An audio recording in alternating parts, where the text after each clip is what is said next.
The attack on unfinished frames and lower receivers continue.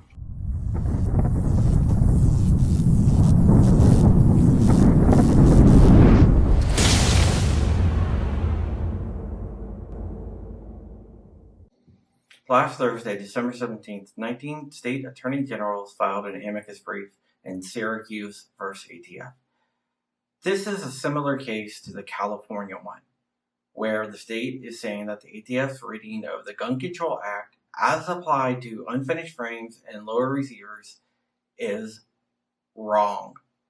An amicus brief is filed in cases when a group that is not party to the case want to weigh in because they say it affects them.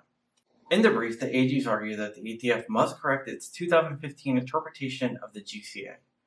In 2015, the ATF issued an opinion that unfinished frames and receivers are not firearms.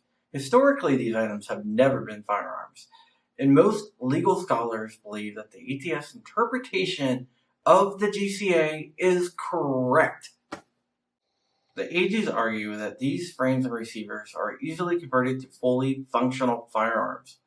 One of the reasons that they give is that unserialized firearms impede law enforcement because they are harder to trace. They make bold assertions that criminals are using these guns once finished in crimes. They point to a tragic shooting in Middletown, Wisconsin, where the shooter used an unserialized firearms to shoot employees of Paradigm. The ATF holds that if components of a firearm can be quickly and easily converted to expel a projectile, then that constitutes a firearm. That's the sticking point when it comes to quickly and easily. Gun rights activists argue because the makers of the firearms have to use tools and they also have to machine the parts themselves, that these frames and receivers are not quickly and easily assembled. Putting a barrel and a recoil spring in a firearm would constitute quickly and easily. The AGs argue that the amount of work needed to convert these unfinished frames or receivers into a firearm is minimum, and with the kits and jigs that are currently for sale on the internet, anyone with little to no skill might be able to do it. This might be the direction that the ATF is leaning. The ATF has used the term quickly and easily in their warrant against Polymer 80. This case is very similar to California versus ATF. With almost identical cases, we have to look at who's behind the push. My investigation into the matter seems to point at Everytown for Gun Safety.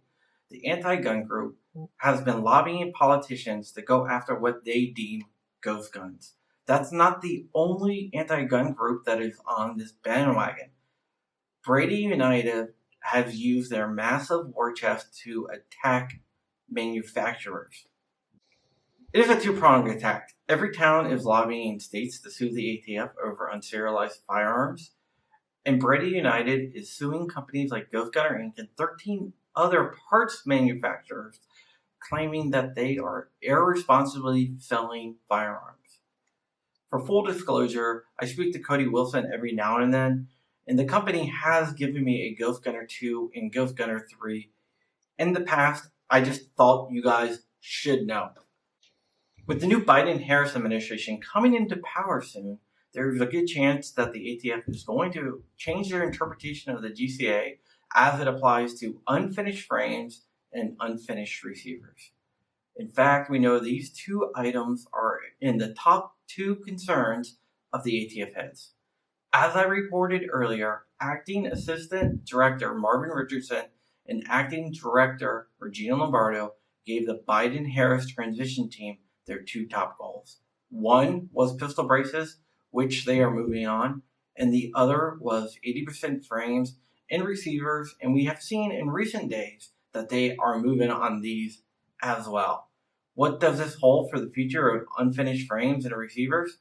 No one really knows, but from recent events, I can tell you, and I can surmise, that it isn't good.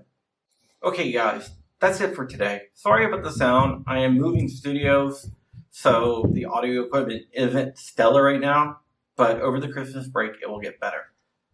If you like what you see in this video, give it a big thumbs up and share it out. Make sure you subscribe. I'll be breaking a lot of news here. Also, let me know what you think in the comments about pistol braces, 80%, whatever you want to talk about. Visit my Patreon to get the news before it breaks. All my Patreons will get a heads up anytime there is breaking news from one of my investigations. My name is John Crump. Stay vigilant, stay free, and never give up the fight. And I'm out. Peace.